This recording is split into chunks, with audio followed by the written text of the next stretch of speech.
Hello everyone, welcome to Bajirao IAS Academy current affairs analysis session. So in these sessions we have been analyzing last 8 months of important current affairs. Like a previous session, in this session also we are going to discuss awards which are in use last 8 months, appointments and books which are in use. Because from these sections also questions are very often asked and more number of questions are being asked, and these are also part of the current affairs. So without wasting any further time, so let's start our discussion and let's understand one by one all these important current affairs topics. The first one was Prime Minister Narendra Modi awarded Russia's highest civilian honor. So we all knew that Prime Minister have been getting these civilian honors from different countries, highest civilian honors from different countries. And in last session also we have discussed that Bhutan has given its highest civilian honor to Prime Minister Narendra Modi. So in a similar way, number of other countries are also giving Prime Minister Narendra Modi their highest civilian honor. Right, so apart from Russia, so recently we have seen Guyana has also given its highest civilian award. Nigeria has also given its highest civilian award. So there are a number of other countries which have given Prime Minister Narendra Modi its highest civilian award. It is important, there may be questions from this section also, this part of the current affairs also. So we'll try to understand what are those highest civilian awards that Prime Minister Narendra Modi has got from these different countries. First, we'll understand what is Russia's highest civilian order that has been given to Prime Minister Narendra Modi. And Russia's highest civilian honor is the Order of Saint Andrew Apostol the First. Okay, so this is the highest civilian honor of Russia. So there may be a question that the Order of Saint Andrew Apostol the First is the highest civilian honor of which country, right? So it is the highest civilian honor of Russia, right? So it was recently given to Prime Minister Narendra Modi, and in fact, so this award has been given to the Prime Minister Narendra Modi in recognition of his efforts to further strengthen India and Russia relations. In recent times, we all knew that because of Russia-Ukraine crisis, West has imposed sanctions on Russia, and Russia has depended more on China and India for its energy, energy exports. And apart from that, India and China are with Russia in this crisis situation, and particularly when we see Putin and Prime Minister Narendra Modi, we could see some sort of a rapport between them, right? So Prime Minister Narendra Modi has contributed a lot to further strengthen India and Russia relations, and in recognition of Prime Minister Narendra Modi's contribution, this highest civilian honor of Russia, that is the Order of Saint Andrew the Apostol the First, has been given to Prime Minister Narendra Modi, right? So Russia's top citizen award, the Order of Saint Andrew the Apostol the First. And in fact, the name of this particular honor comes from Saint Andrew. Saint Andrew was the first companion of Jesus and the patron saint of Russia as well. However, this particular award was founded in the year 1698. Right, so this was founded in 1698 by a Tsar Peter the Great.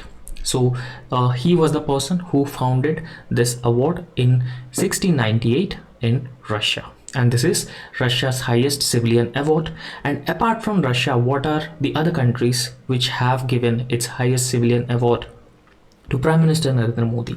Bhutan has given its highest civilian award to Prime Minister Narendra Modi, that is the Order of the Druk Gyalpo. So in previous session we have discussed about this, and in fact it was given in the year 2021, and in fact Bhutan has given this award to first foreign dignitary. Bhutan never gave this award to any foreign dignitary except Prime Minister Narendra Modi, and because of that reason it is very important. Next, Palestine has also given its highest civilian honor to Prime Minister Narendra Modi, and its highest civilian order is the Grand Collar of State of Palestine Award. And similarly Russia, so just we have discussed, Order of Saint Andrew Award. And Afghanistan has also given its highest civilian award, so it is State Order of Ghazi Amir Amanullah Khan. Similarly you can also see Saudi Arabia, the highest civilian honor, Order of Abdul Aziz Al Saud. And similarly UAE, Order of Jaid Award, so that is the highest decoration of UAE awarded to kings, presidents and heads of the states. And Maldives has also given its highest civilian order of Distinguished Rule of Nation Ijuddin. Similarly South Korea, Seoul Peace Prize, and also USA Legion of Merit. So these are the countries so far have given these honors to Prime Minister Narendra Modi, right? So I hope you have understood this. And similarly President Draupadi Murmu, in her visit to the Pacific Island nation countries, particularly Fiji, so she was also conferred with the companion of the Order of Fiji. So if you regularly follow our news analysis, you may come across this. Okay, so you may come across because we have discussed about this companion of the Order of Fiji, right? So on her visit to these Pacific Island nation states, Draupadi Murmu was conferred with companion of the Order of Fiji. It is the highest civilian honor of Fiji, a Pacific Island nation. So here you could see Fiji is located here, and all these countries that you can see here are Pacific Island nations. And India have a strong cultural and civilizational linkages with most of these Pacific Island nations, because many of Indian origin people are still living in these islands, and because of that reason it is very important. Time and again I have been emphasizing that India calls itself as champion of global south. And in fact, due to climate change and global warming, these countries have been facing number of challenges. However, India is very often a strong advocate of the climate finance and technology transfer at the global level that would benefit these small island states. And apart from that, India has also launched a program called IRIS, right? So IRIS means Infrastructure Resilience for Small Island States. And India has also launched Coalition for Disaster Resilient Infrastructure to help all these countries. So you must remember this. IRIS means Infrastructure Resilience for Small Island States and Coalition for Disaster Resilient Infrastructure. And similarly, under Vaccine Maitri program, in order to ensure vaccine equity for all these poor countries, India supplied vaccines to most of these poor countries, right? So we can say that these are underdeveloped countries, and they are part of the global south and they cannot afford vaccines. And at that point of time, many developed countries have stockpiled their vaccines under the vaccinationalism. They have shown vaccinationalism. They're not ready to give the vaccines to other countries, but India readily supplied the vaccines to all these countries under Vaccine Maitri program. Now coming to the topic that President Draupadi Murmu has conferred with Companion of Order of Fiji. So this is Fiji's highest civilian honor, right? So that is the news. And in fact, President Draupadi Murmu was on a 2-day visit to Fiji, and that has marked a significant step in further strengthening the bilateral relations between India and Fiji. And during this particular meeting, so Fiji government has conferred Indian President Draupadi Murmu with the Companion of Order of Fiji award. And in fact, this award signifies a deep respect and even strong connections between Prime Minister India and Fiji as well, right? So why I told you that why these countries, Pacific Island nations, would see India as a very important partner for them in number of areas. Because of number of reasons, they wanted to build a very strong and very close relationship with India.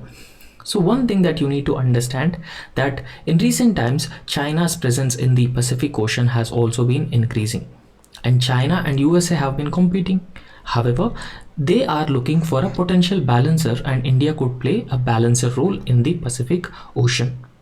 However, the Companion of the Order of Fiji, that is the highest civilian honor of Fiji, established in the year 1973. Right, so it was established in the year 1973, and in fact it is the prestigious honor that the Fiji government give to individuals for outstanding services to Fiji. Right, so I hope you have understood this article, and this is very important. You may get a question on this as well. So next topic is, recently UPSC chairman got appointed. Right, so earlier chairman was resigned. Right, earlier chairman was Manoj Soni. So Manoj Soni was the earlier chairman of UPSC, but after the Pooja Kedkar allegations on UPSC, Manoj Soni resigned. So when Manoj Soni resigned, one of the UPSC member was Preeti Sudan. So she is now appointed as chairperson of the Union Public Service Commission. Now the chairperson of the Union Public Service Commission is Preeti Sudan.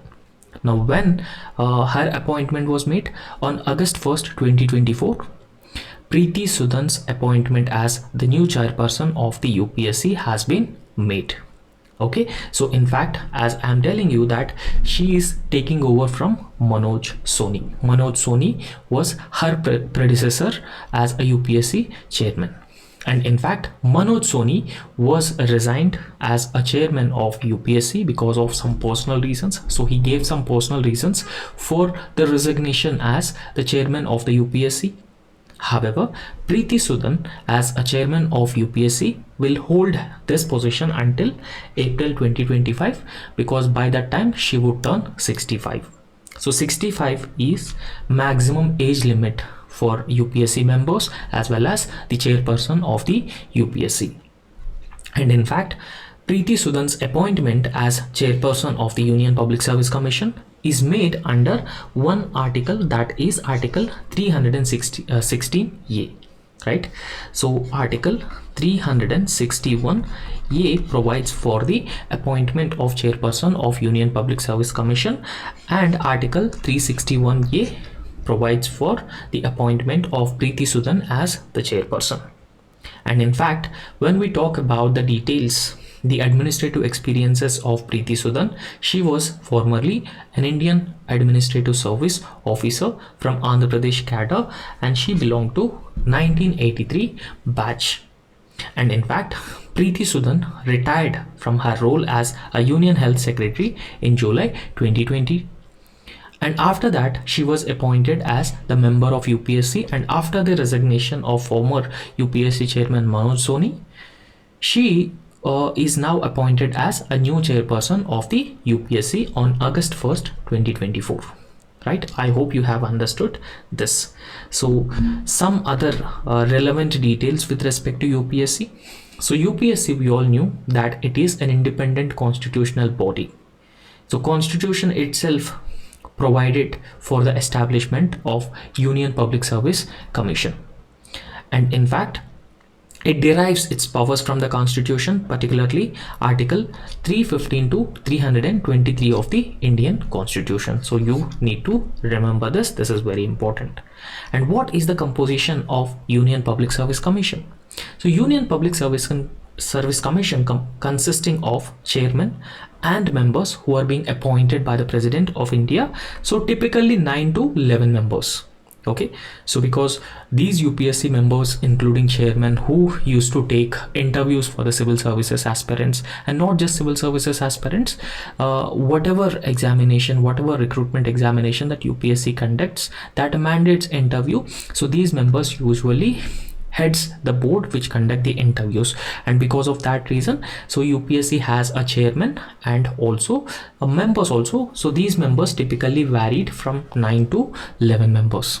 Now what is the tenure of UPSC chairman and its members? And this is very important that we need to understand. So when we talk about the tenure of the UPSC members and chairman, so they hold office generally for 6 years or until they attain the age of 65 years.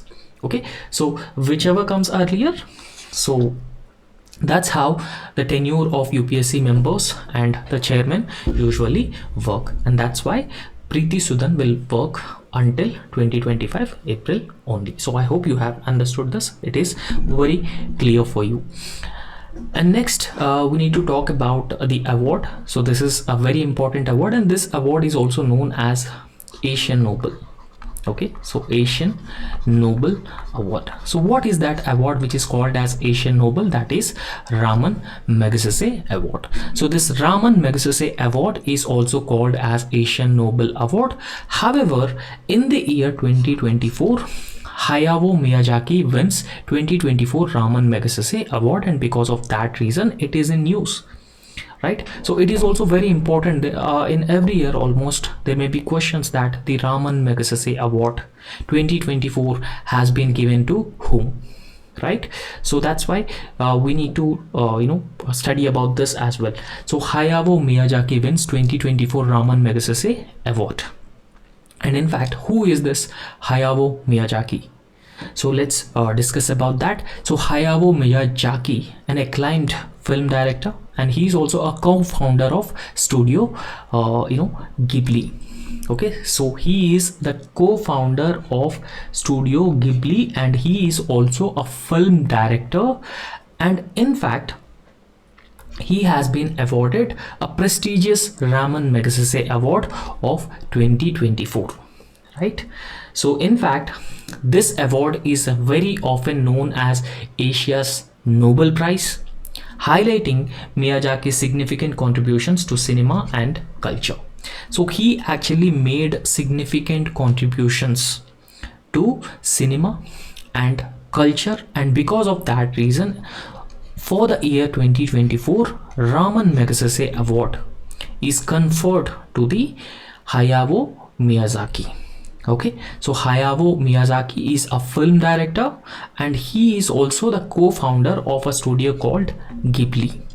Okay, so about Ramon Magsaysay Award, so it is also very important that we need to understand some facts related to the Ramon Magsaysay Award as well. So Ramon Magsaysay Award was created in the year 1957, right? So when it was created in the year 1957 to honor people in Asia who have done outstanding work in different fields. And secondly, this Ramon Magsaysay Award was named after the former president of Philippines. So Ramon Magsaysay was the former president of Philippines. On his name, this Ramon Magsaysay Award is given to different individuals from Asia to recognize their outstanding contributions, their outstanding work in different areas or different fields. And in fact, this Ramon Magsaysay Award recognizes achievements of individuals in areas like community leadership, government service, and journalism. And in fact, this Ramon Magsaysay Award is often called as Asia's Nobel Prize. I have already told you about this. And in fact, in India also, number of people have got this Ramon Magsaysay Award. For example, APJ Abdul Kalam has got this Ramon Magsaysay Award. Mother Teresa has also been given this Ramon Magsaysay Award, and number of journalists were also given this award in India. However, it is important that you need to remember 2024 Ramon Magsaysay Award has been accorded to Hayao Miyazaki, a film director. Okay, so I hope it is clear for you. And next is about awards again. Recently, Mithun Chakrabarti receives prestigious Dadasaheb Phalke Award, and because of that reason, he is in news. And apart from Dadasaheb Phalke, Mithun Chakrabarti is also in news because he was also conferred with Padma Bhushan awards, right? So we have discussed in our last session that around 5 individuals have got Padma Vibhushan and 17 individuals were given Padma Bhushan, right? So I hope it is clear. In India, if you look at the civilian awards, the highest civilian award is Bharat Ratna, followed by Padma Vibhushan, Padma Bhushan, and Padma Shri, right? So Padma Bhushan is the third highest civilian award in India that has been conferred to Mithun Chakrabarti for his contributions for his exceptional contributions in the field of cinema, in the field of art. So in order to recognize Mithun Chakrabarti's rich contribution in the field of art and cinema, so he receives the prestigious Dadasaheb Phalke Award. Now we'll understand what is the significance of this Dadasaheb Phalke Award, right? So let's discuss this. So veteran actor Mithun Chakrabarti has been honored with the Dadasaheb Phalke Award. And in fact, one thing that you need to remember, that Dadasaheb Phalke is the highest recognition in Indian cinema, right? So like how Oscar awards are being treated as the highest recognition of global cinema, in a similar way, Dadasaheb Phalke Award is also considered as the highest recognition of Indian cinema, and because of that reason it is in use, and it is very very important for your exam in your exam perspective also. And in fact, this prestigious Dadasaheb Phalke Award celebrates a person's lifetime contribution to the film industry. So what is the lifetime contribution of a person to the film industry, to the field of art, right? So to recognize his contribution, this Dadasaheb Phalke Award is given to these individuals, right? So however, this year the Dadasaheb Phalke Award has been conferred on Mithun Chakrabarti, right? So some details with respect to Dadasaheb Phalke Award. Again, I told you that this year Mithun Chakrabarti also given Padma Bhushan Award. So he also conferred with Padma Bhushan Award. So remember, I told you that Padma Bhushan is the third highest civilian honor. And what is this Dadasaheb Phalke Award, right? So we need to understand some details as well. So Dadasaheb Phalke Award is considered as the top honor of Indian cinema. Like how Oscar is for global cinema, Dadasaheb Phalke Award is also highest award in the Indian cinema. And in fact, this Dadasaheb Phalke Award is named after Dadasaheb Phalke, who is known as the father of Indian cinema. So therefore, who is the father of Indian cinema? The father of Indian cinema is Dadasaheb Phalke. So you need to remember this. It is very very important. Dadasaheb Phalke is the father of Indian cinema. Why he is known as the father of Indian cinema? Because he was the director of India's first full-length feature film, right? So he was the director of India's first full-length feature film.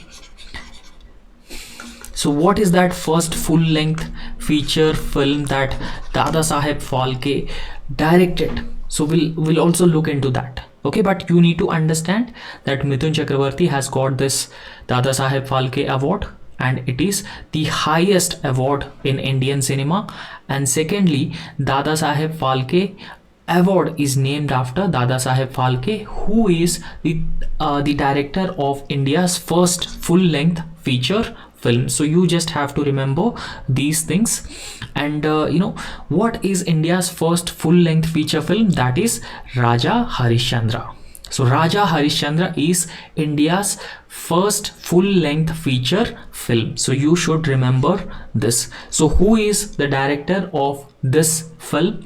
The director is Dadasaheb Phalke, and again producer is Dadasaheb Phalke. It is written by Dadasaheb Phalke. So therefore, so he was the person who directed the first full-length feature film, Raja Harishchandra.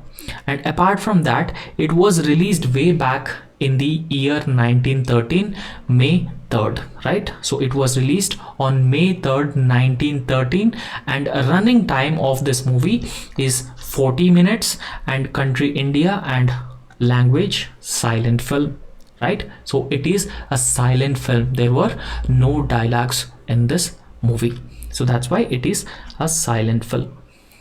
And we need to understand some details with respect to this Dadasaheb Phalke award as well. Right, so what are those details with respect to this award? So Dadasaheb Phalke award is India's highest award in cinema. So we have already understood that. So it is India's highest award in cinema, and in fact Dadasaheb Phalke award is given to individuals to recognize their exceptional contribution, but it is given every year at the National Film Awards ceremony. In fact, so it is organized by the Directorate of Film Festivals, and it is an organization under Ministry of Information and Broadcasting. So under this Dadasaheb Phalke award, an award prize consisting of a golden lotus will be given to whoever receives this Dadasaheb Phalke award. A golden lotus is being given, a cash prize of 10 lakh, and even a shawl is being given. And in fact, the award is given to people for their outstanding contribution to the growth and development of Indian cinema. And Dadasaheb Phalke award first accorded in the year 1969. So 1969, the first Dadasaheb Phalke award was given, and in fact the first recipient of Dadasaheb Phalke award was actress Devika Rani. So actress Devika Rani has been given the first Dadasaheb Phalke award in the year 1969, and in fact she is also known as the first lady of Indian cinema. So therefore a lot of important details in this particular topic, so you have to understand and remember all these aspects because it is very important for your exam. And next is Comptroller and Auditor General of India. So who is Girish Chandra Murmu? So who is Comptroller and Auditor General of India currently? So he is Girish Chandra Murmu, elected as Asian Organization of Supreme Audit Institutions 2024-2027 chairman. Okay, so because of that reason it is in news. So one thing is that you need to understand who is the current Comptroller and Auditor General of India. So he is Girish Chandra Murmu, and why he is in news? He is in news because he is recently elected as chair of the Asian Organization of Supreme Audit Institutions for a period from 2024 to 2027 term. And because of that particular reason it is in news, and he is Girish Chandra Murmu and the current Comptroller and Auditor General of India. And in fact Girish Chandra Murmu belonged to scheduled tribe. We all heard about the Santal tribe, and he belonged to a Santal tribe and rose to such a high position. So therefore he is an inspiring for all of us. And what is this Asian Organization of Supreme Audit Institutions? Because Comptroller and Auditor General has been selected as or appointed as a chair of this particular institutions, and because of that reason we need to understand what is this Asian Organization for Supreme Audit Institutions. So it is actually a group of 48 Supreme Audit institutions from across Asia. So it consisting 48 Supreme Audit Institutions. For example, in India, Comptroller and Auditor General of India is a Supreme Auditing Agency. So in a similar way, so this particular association consisting of 48 Supreme Audit Institutions across different countries in Asia. And in fact, this Asian Organization of Supreme Audit Institutions focuses on improving how governments audit public spending. Right, so it is very important that the government's expenditure on public welfare, infrastructure creation, or for various other purposes needs to be audited in a much more effective and efficient manner that ensures transparency and accountability. Right, because in India itself, CAG had unearthed a lot of scams. For example, the Commonwealth scam, the 2G scam, coal block scam. So all these scams were unearthed by the Comptroller and Auditor General of India. Because of that reason it is very important that these organizations, these institutions must work in an efficient and effective manner that ensures transparency and accountability in the government functioning, particularly government spending on welfare programs. And in fact, the 16th Asian Organization of Supreme Audit Institutions Assembly gathered over 200 delegates from 42 countries, including 22 Supreme Audit institutions, to discuss cooperation and better governance practices. Right, so this is why it is in use, and this is the objective of Asian Organization of Supreme Audit Institutions, and he is appointed as chair from 2024 to 2027, and some details with respect to Comptroller and Auditor General. So it is important for us to understand those details as well, right? So in polity also questions may be asked about the Comptroller and Auditor General of India, and because of that reason, so we'll try to discuss here as well, right? So who appoints Comptroller and Auditor General of India? President appoints him. And what is the qualification of the Comptroller and Auditor General of India? The Constitution is silent on the qualification of CAG. So there are no specific qualifications mentioned for Comptroller and Auditor General of India. Rather, President appoints CAG on the recommendation of the government. So what is the tenure of CAG? So CAG's tenure is generally 6 years or 65 years, whichever earlier. Okay, so whichever comes first, so their tenure is 6 years or 65 years. Now previously also with respect to UPSC chairman and members, we have discussed that they also have the age tenure of 6 years to 65 years. Okay, so whichever comes earlier. And removal, how they can be removed?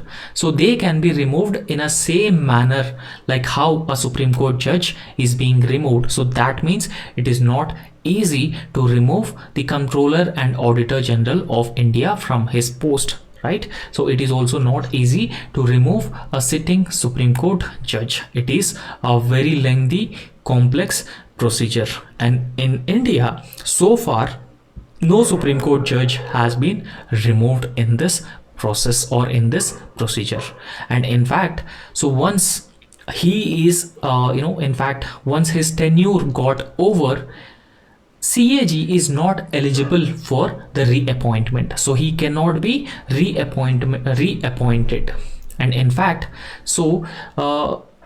once a person worked as a CAG and he retired, then he will not be eligible to take up any job under either state government or central government. So he cannot take any job under state government or central government, and he cannot be reappointed as well, right? So this is very important because that ensures the Comptroller and Auditor General of India work without a fear and fervor, right? So unbiased and impartial way of working. So these two provisions ensure the same. Now what is the salary of Comptroller and Auditor General of India? So it decided by Parliament through law, and it is charged upon the Consolidated Fund of India.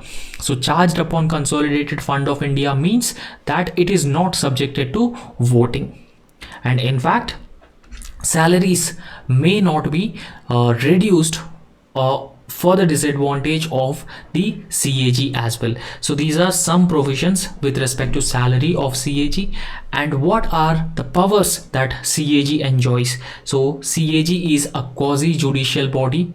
Like we know we have a lot of quasi-judicial bodies, for example National Human Rights Commission, National Commission for Backward Classes, National Commission for Scheduled Castes, Scheduled Tribes. All these bodies are quasi-judicial bodies having the power of a civil court. So therefore it is also a quasi-judicial body, and in fact it certifies the net proceeds, and in fact so it also give a report to the president about the union finances and to the respective governors of the states, and also prescribes account format as well.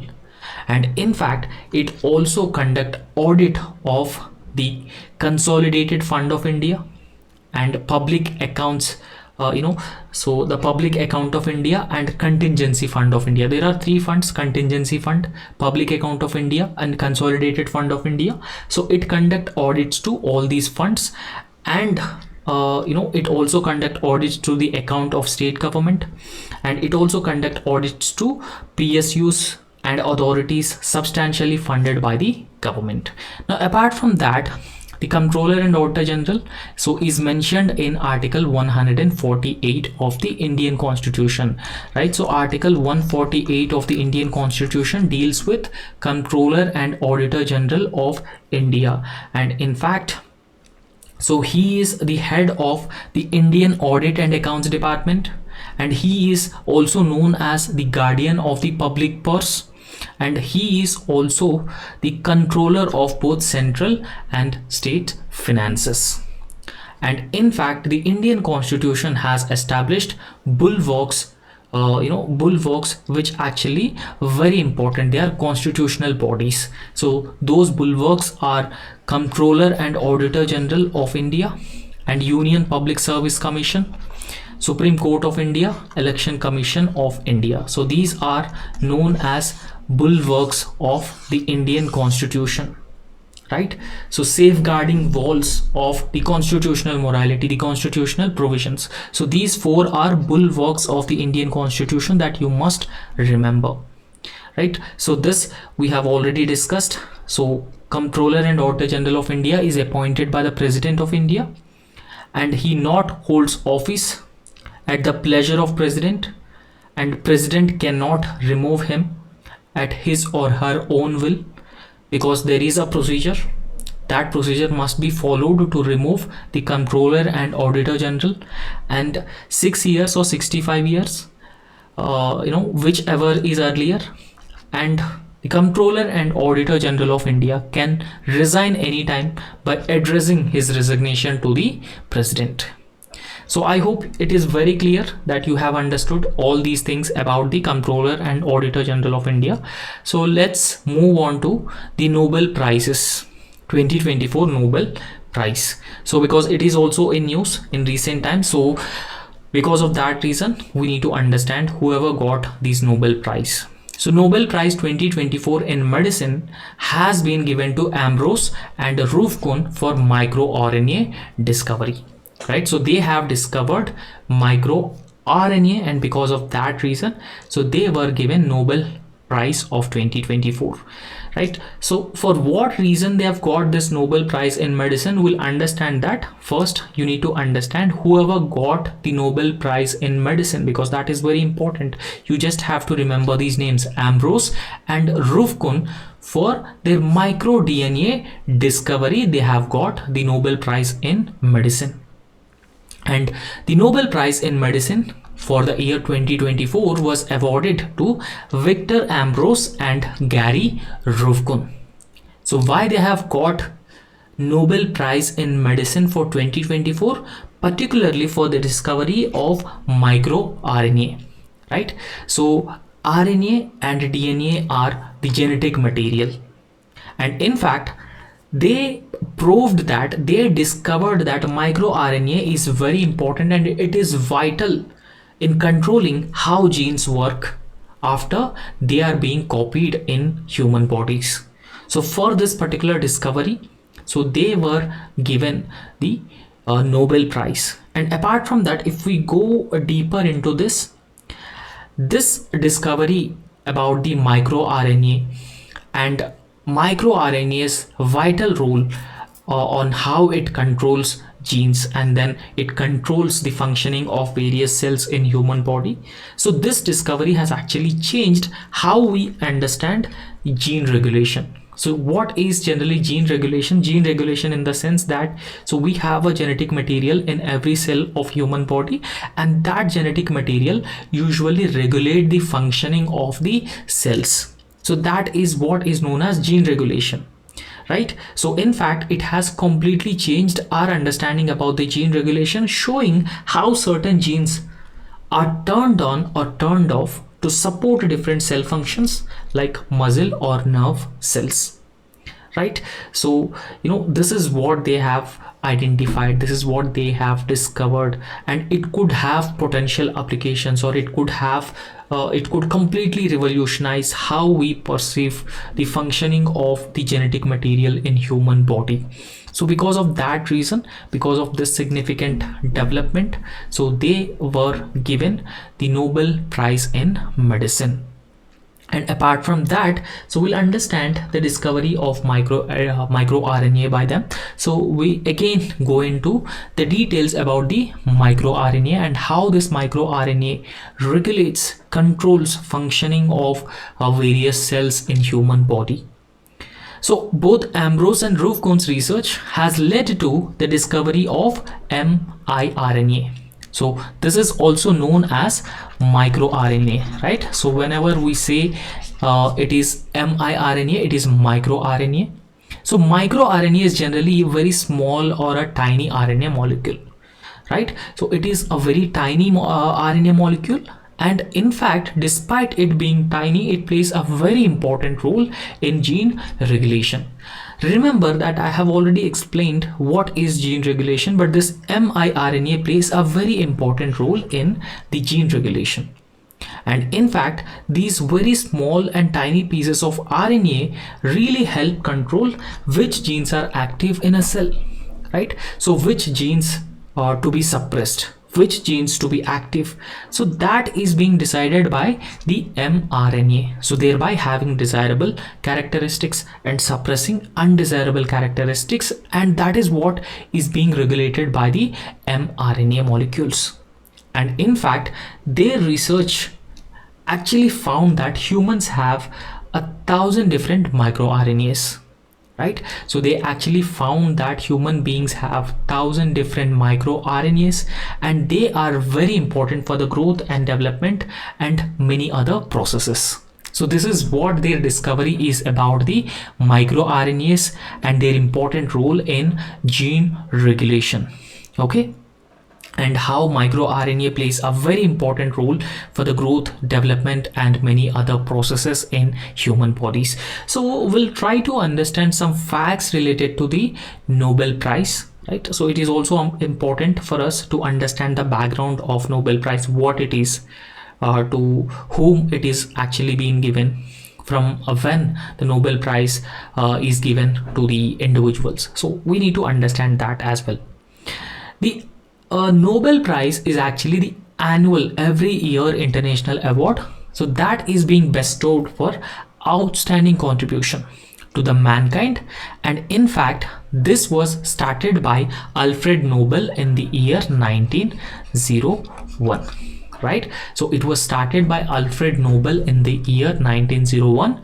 And this Nobel Prize is a gold medal, a diploma, and a sum of money which is being decided by the Nobel Foundation, right? So the money which is being decided by the Nobel Foundation. So what are the categories for the Nobel Prize? So there are number of categories. In those categories, Nobel Prizes are being given every year. For example, in physics, Nobel Prize would be given, chemistry, psychology or medicine, just we have discussed about that, literature, economics, and peace. In all these different areas, Nobel Prizes are being given. So you should remember this, and this is important.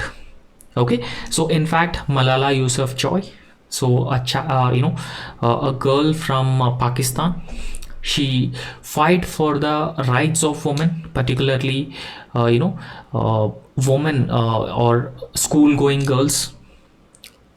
So because of that reason, she was got Nobel Peace Prize at the age of 17, right? So apart from that, what is the selection and awarding process of these Nobel prizes?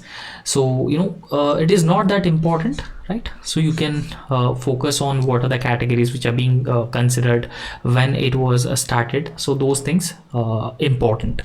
So next is Nihon Hideyanko wins 2024 Nobel Peace Prize for disarmament. Okay, so he got Nobel Peace Prize for disarmament. So this is also very important, that whoever got Nobel Peace Prize as well. We have just discussed Nobel Prize in the field of medicine. but Nihon Hideyanko wins 2024 Nobel Peace Prize for disarmament. So we'll try to understand this as well. So Nobel Peace Prize was awarded to Nihon Hideyanko. And in fact, so this Nihon Hideyanko is not an individual, right? So this is not an individual, but it is a Japanese organization, and it has been working for the survivors of atomic bombings known as Hibakusha. So this Hibakusha is the survivors of the atomic bombings. Right, so Hibakusha were the survivors of the atomic bombings, and they are collectively known as Hibakusha. But this Nihon Hideyanko organization has been working for the survivors of atomic bombings that took place in the year 1945 August. There are two cities in Japan, Hiroshima and Nagasaki, and USA has actually used nuclear weapons on Japan, particularly these two cities, Hiroshima and Nagasaki, and this has created a huge destruction in Japan. A lot of people were died, and after that incident also, even those who still alive after that attack, they faced with a lot of problems particularly because of radiation. So they are survivors, and this organization has been working for the survivors of those atomic bombings. That organization is Nihon Hideyanko. So this particular organization has got 2024 Nobel Peace Prize.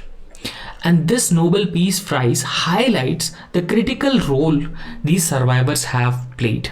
So these survivors have played a very, very important role in raising awareness, across the world, that what are the consequences of the nuclear proliferation or use of nuclear weapons. And they played a very important role in developing a nuclear taboo. So nuclear taboo is a perception, a negative perception in the minds of the people about or against these nuclear weapons.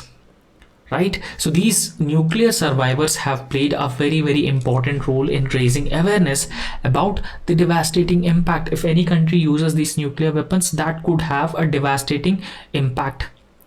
Right? So they played a very, very important role to control the nuclear proliferation, to change the mindset of the countries with respect to acquiring and use of these nuclear weapons. And that was the first instance where nuclear weapons were used against another country, another nation state. So after that, nuclear weapons were hardly used. So even though during Cuban Missile Crisis there was a very close confrontation between USSR and US, but that was avoided.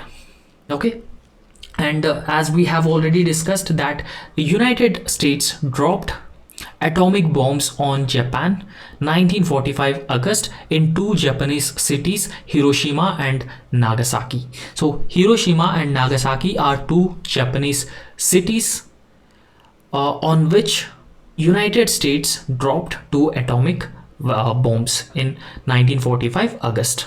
So these bombs have caused a massive destruction, and they also killed tens of thousands of people instantly, with many more dying later from the radiation effects also. And still those people are being suffering with these radiation effect. Right? So I hope you have understood this, and that organization is Nihon Hideyanko is the organization. Right? So what is this Hibakusha? We have just discussed this. So Hibakusha is those nuclear attack survivors, atomic bomb survivors. They are surviving with the worst impacts of radiation. They are known as Hibakusha. And however, this Nihon Hideyanko organization has been working for the Hibakusha.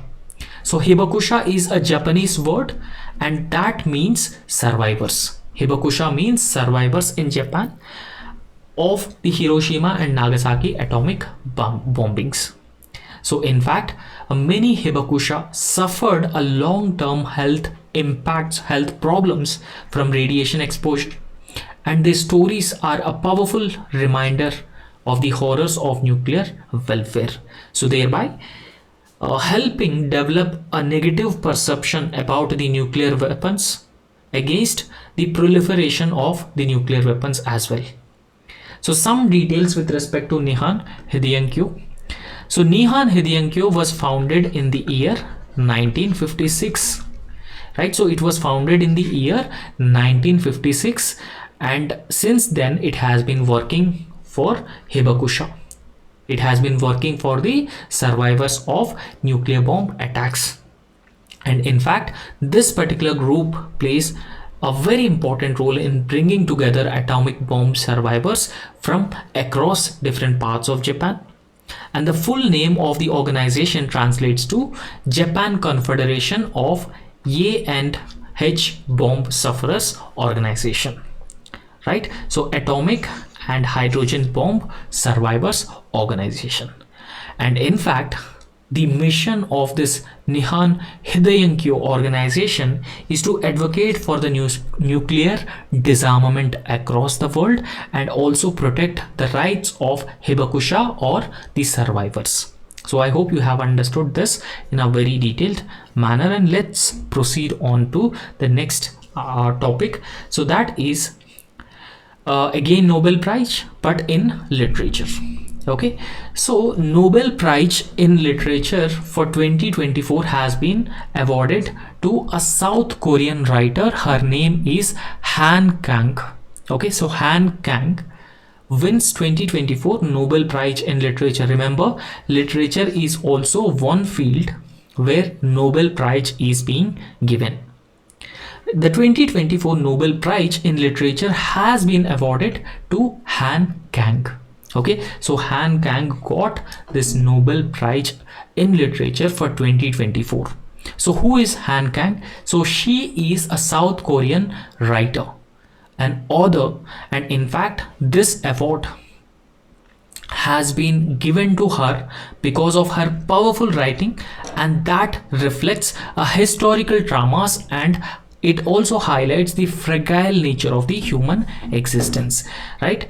So she has highlighted the historical traumas that human beings face and also highlight the fragile nature of human existence, and because of that reason because of her writings, she has got the Nobel Prize 2024, right? So in fact, this announcement of Nobel Prize in Literature for Han Kang was made on October 10, 2024, and this Nobel Prize also includes a cash reward of 11 million Swedish kronor.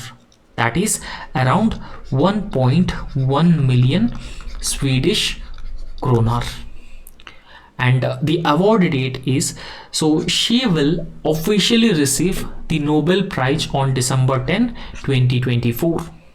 Right, so I hope you have understood this as well, right? So because of her powerful writings, she has been awarded this Nobel Prize in Literature.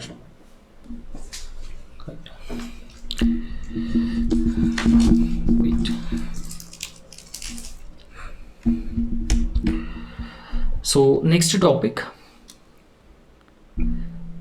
that is so Nobel Prize in Chemistry. So 2024 Nobel Prize in Chemistry. So 3 scientists have been awarded 2024 Nobel Prize in Chemistry for their groundbreaking work on proteins, right? So they have done a groundbreaking work on proteins. So because of that reason, 2024 Nobel Prize in Chemistry has been awarded to them. Okay.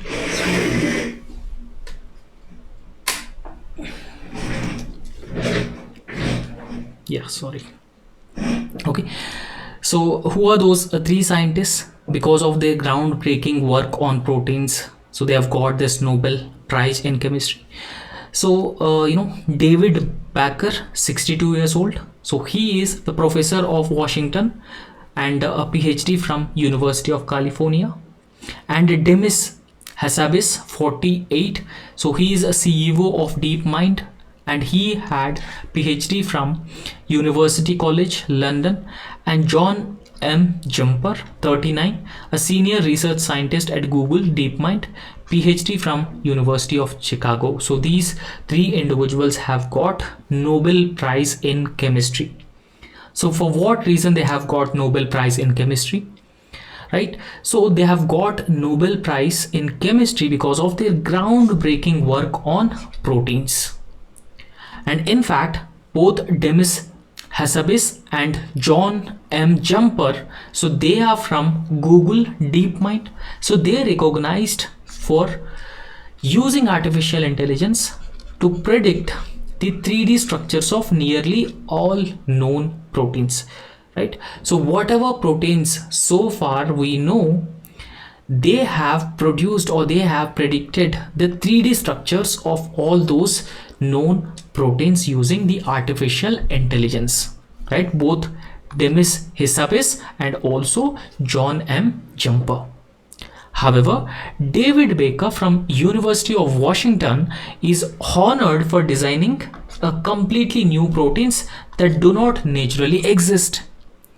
So whatever proteins that we already knew, for those proteins, both these individuals have discovered predicted a 3D structures using artificial intelligence. But David Baker has produced new proteins which are naturally not existing.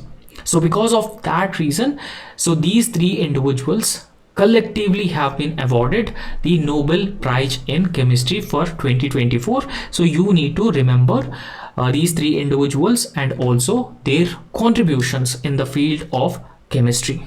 So you can also go through that in the year 2023 also some other individuals have got Nobel Prize in Chemistry. So you can also go through that one. And next, Nobel Prize in Physics 2024 has been awarded to Hopfield and Hinton. So Hopfield and Hinton have got Nobel Prize in Physics for the year 2024. So we'll understand why they have got Nobel Prize in 2024, right? So you just remember these two names, John J. Hopfield and Geoffrey E. Hinton. So they have got Nobel Prize in Physics for their groundbreaking discovery in machine learning, particularly their work on artificial neural networks, right? So they did a lot of research, and they also made a groundbreaking discovery with respect to machine learning, particularly their work on creating artificial neural networks, right? So they have created this artificial neural networks within the machine learning.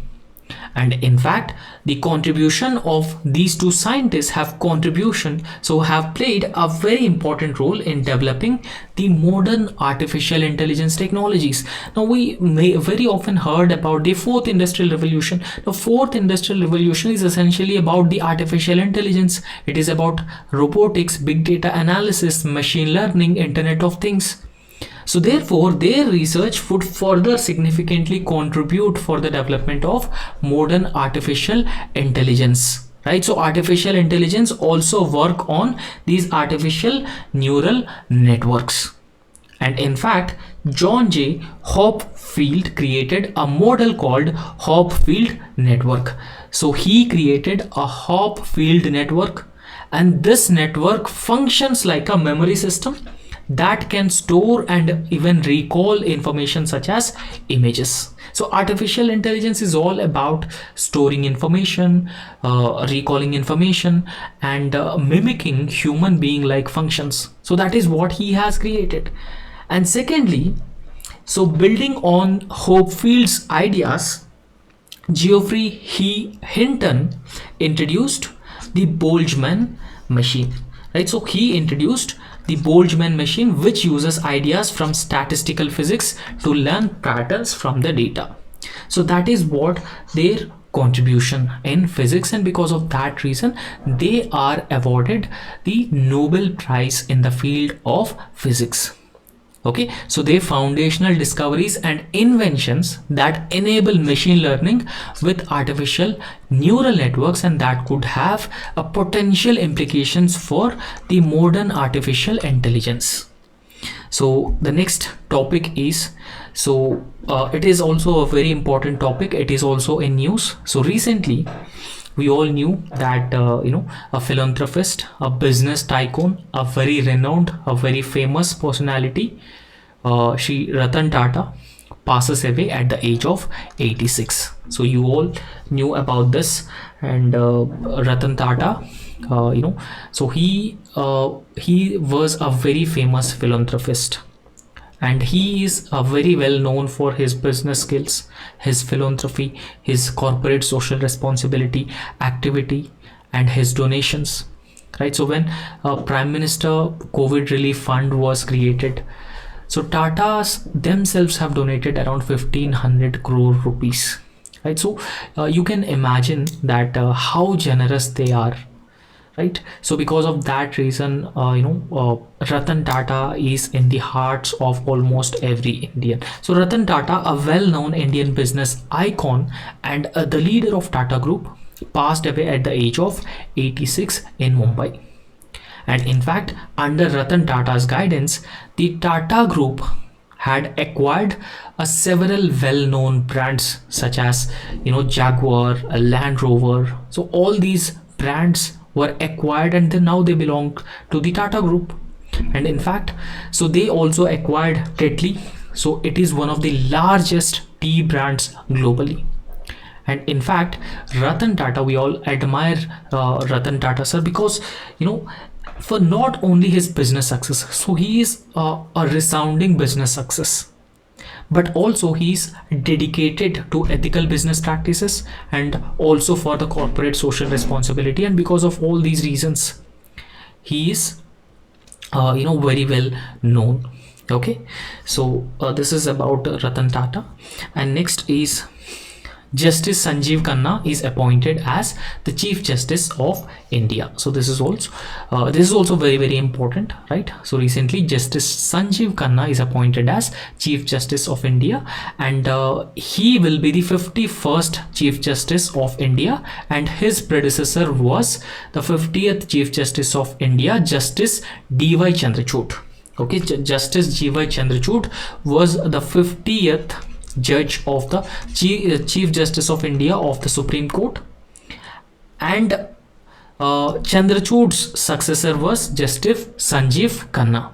And in fact, so Justice Sanjeev Khanna, as the 51st Chief Justice of India, set to take oath office. I mean, he already took office on November 11th, 2024.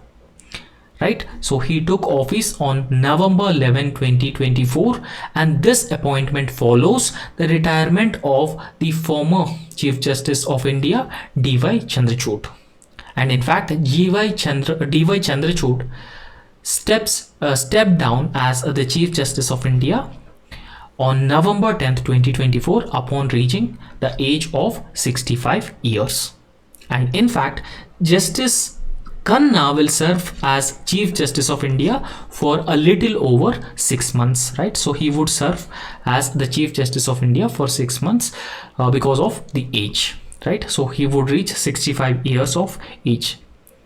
And Justice Sanjeev Khanna's term will conclude by May 13, 2025.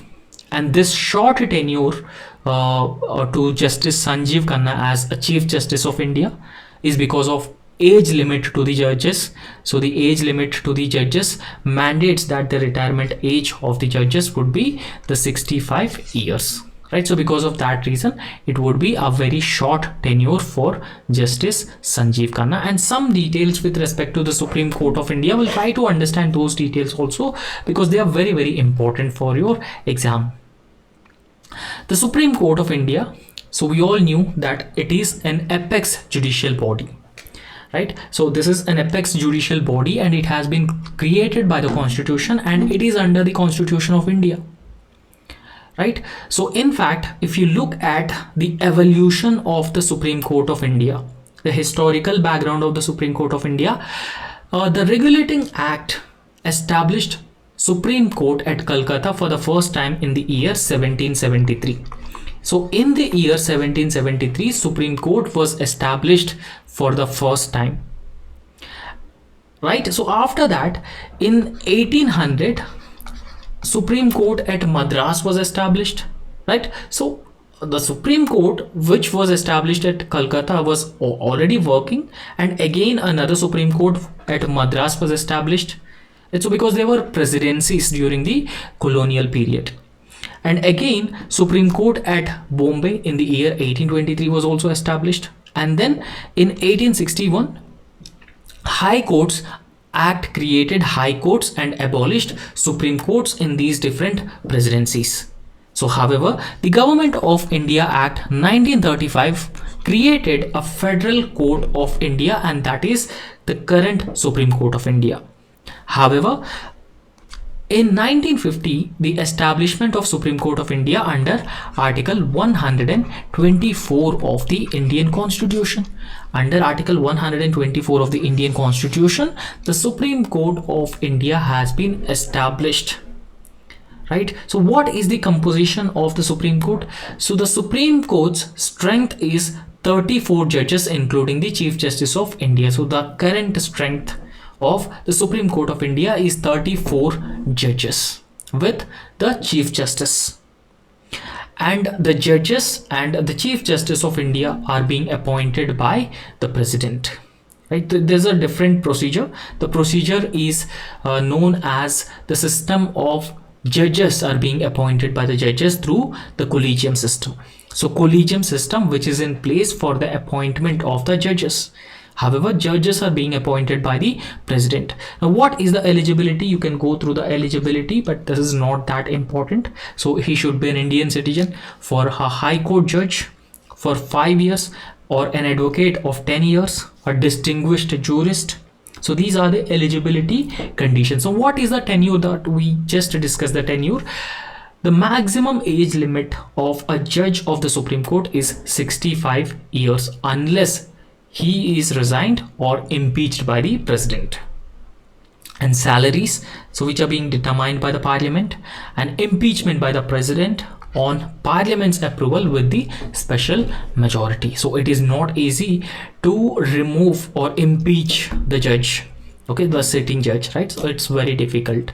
So other powers which are mandated by the Constitution to the Supreme Court of India.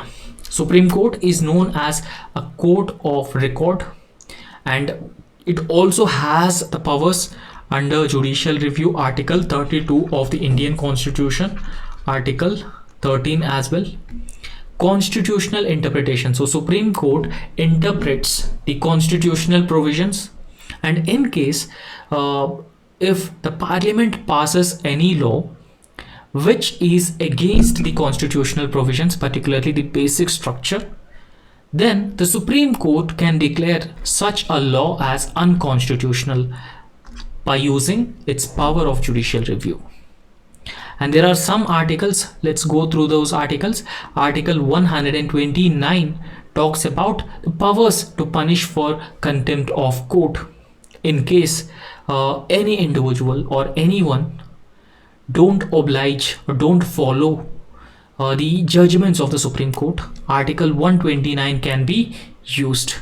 Article 137, Supreme Court review of its own judgment. Supreme Court can actually review its own judgments, and Supreme Court can give a more dynamic judgments. And in fact, Article 141, Supreme Court's decisions are binding on all courts across India. And Article 142, which is in news recent times, and this is also a very famous article because the orders and decrees of the Supreme Court are enforceable, and Supreme Court can do complete justice by invoking Article 142 of the Indian Constitution. And Article 147, Supreme Court is the ultimate interpreter of the Constitution. Right? So these are important articles. You need to remember these articles. They are very important, and the composition of the Supreme Court as well. So next, so India celebrates Sardar Vallabhbhai Patel's 150th birth anniversary, and because of that reason it is in news. So there are some facts with respect to Sardar Vallabhbhai Patel. We'll try to understand here itself. So recently the government of India decided to commemorate the 150th birth anniversary of Sardar Vallabhbhai Patel.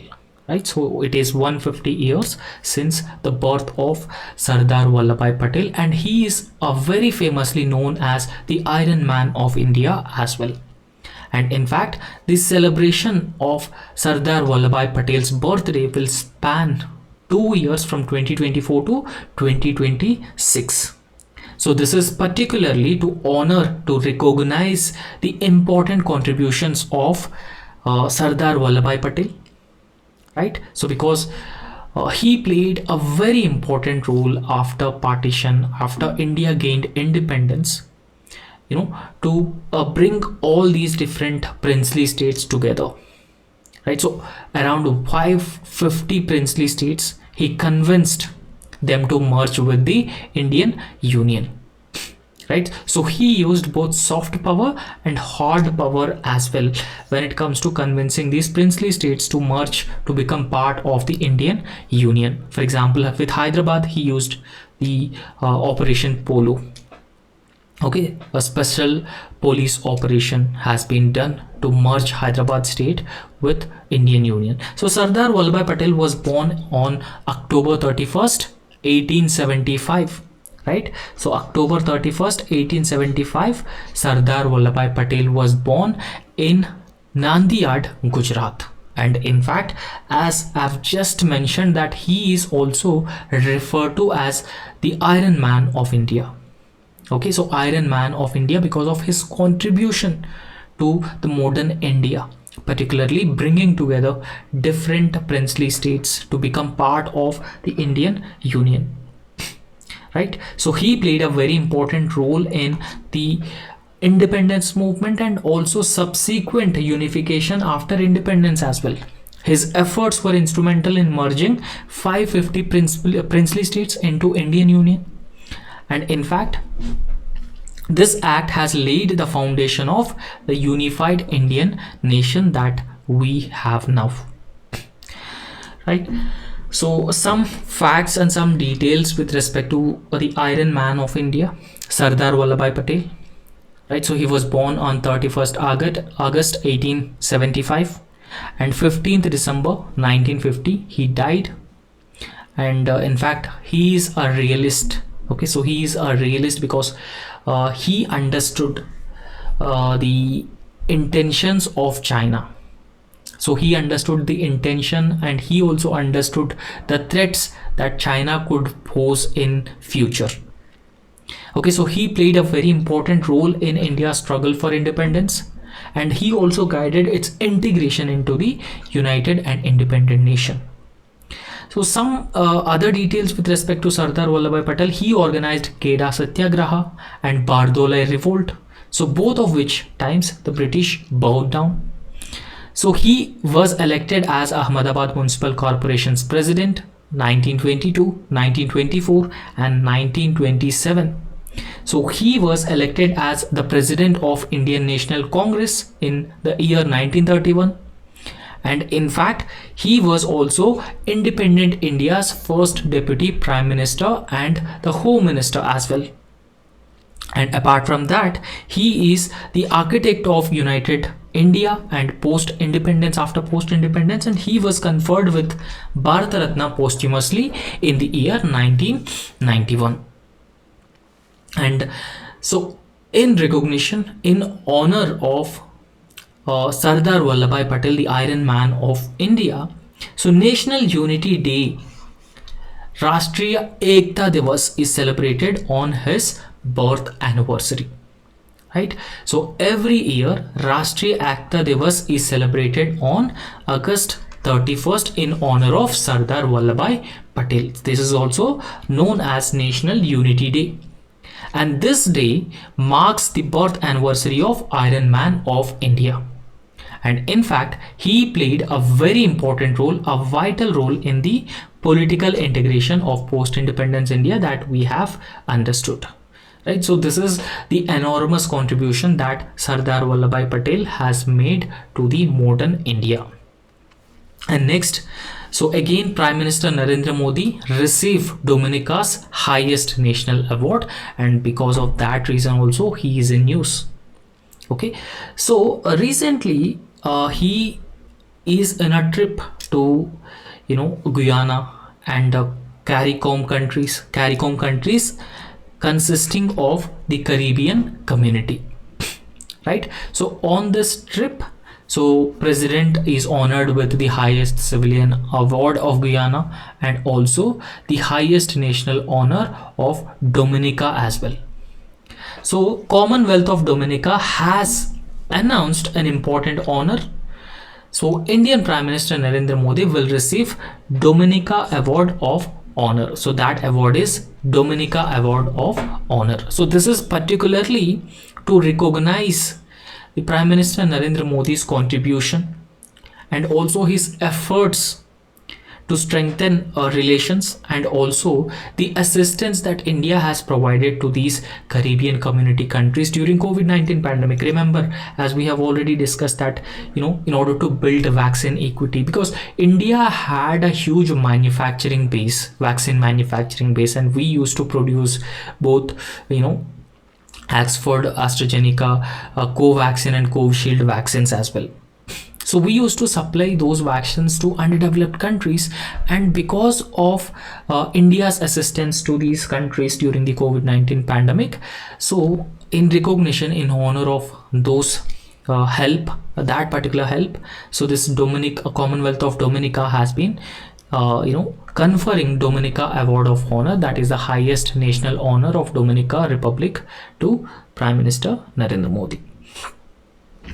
And in fact, the award recognizes his contribution during the COVID-19 pandemic, and the presentation will occur at the upcoming India CARICOM Summit in Georgetown, Guyana. So this already happened in Georgetown, Guyana, and this Dominica Award of Honor is the highest national award of Dominica, and it is presented to individuals who have made substantial contribution to the nation. Right, so I hope you have understood this, and you can also go through the Caribbean community or CARICOM community. So all the countries which are part of this Central America. Okay, most of the countries east of Central America. And the next topic is National Milk Day is observed on November 26th. So November 26th is the birth date of Verghese Kurian. So Verghese Kurian is known as father of white revolution. Like, so we in the previous class we have discussed father of green revolution was MS Swaminathan. Father of white revolution who have made a tremendous contribution to India's milk sector, that has enormously increased the milk production. So that is all because of Verghese Kurian. He was born on November 26, 1921, and his birth anniversary is being celebrated as the National Milk Day. November 26 is National Milk Day. You should remember this. And Verghese Kurian is also known as the father of white revolution of India. Right. So National Milk Day was celebrated on November 26, 2024. And that took place in Manekshaw Center, New Delhi. And in fact, this National Milk Day on November 26th marked 103rd birth anniversary of Dr. Verghese Kurian, and he is also known as the father of white revolution in India.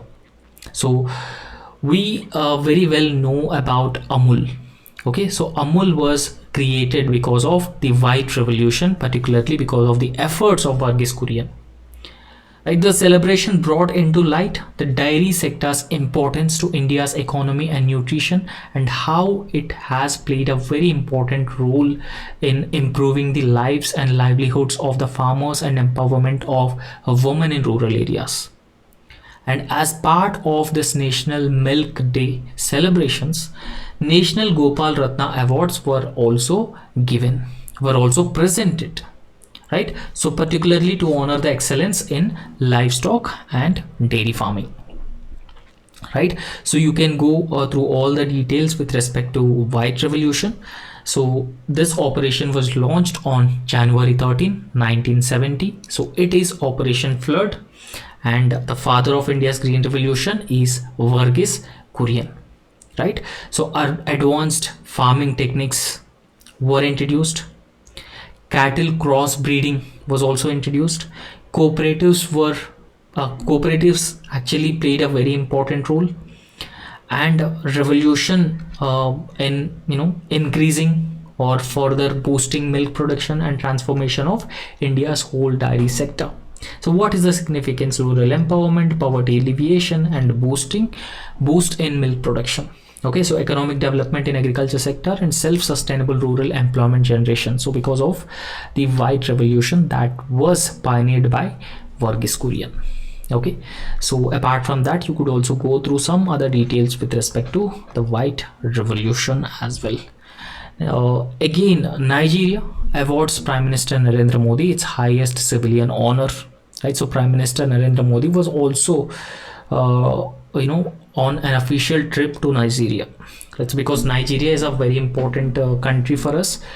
It is important because of its huge resources, mineral resources, oil, energy resources, and it is also very important because we have a strategic partnership with Nigeria and a strong people-to-people ties. I would say because of we have a huge diaspora population. And apart from a diaspora population, there are a number of areas where India and Nigeria have convergence. They have common interests. So both countries are from south, and they have also been facing the common challenges. Right? They are also suffering with climate change, and they are also facing the problem of terrorism, non-state actors, organized crime network groups. So because of that, all particular reasons, so India and Nigeria are having a very good relations at this point of time. During Prime Minister Narendra Modi's visit to Nigeria, Nigeria awards Modi highest civilian honor. Okay, so apart from that, this ceremony took place at Aso Rock Villa in Abuja. So Nigerian President Bola Tinubu presented the award. The award is Grand Commander of the Order of Niger. Right, this is the award. The Grand Commander of the Order of Niger is Nigeria's highest civilian honor, and in fact it is awarded to individuals who have made important contributions to the country, and it is conferred on Prime Minister Narendra Modi. And in fact, the other very important fact that you need to understand is that Modi is the second foreign recipient of this Grand Commander of the Order of Niger. Okay, so the first foreign recipient, so second foreign recipient, so after the Queen Elizabeth II, because Queen Elizabeth II was the first foreign recipient of this Nigerian highest civilian award honor, the Grand Commander of the Order of Niger. She got this honor on the year 1969, and after that the Prime Minister Narendra Modi is the foreign dignitary to receive this highest civilian order of Nigeria. Right, so I hope you have understood this, and that's all in this session, and thank you so much. And if you like our work, so please subscribe our YouTube channel and also hit the like button. So thank you.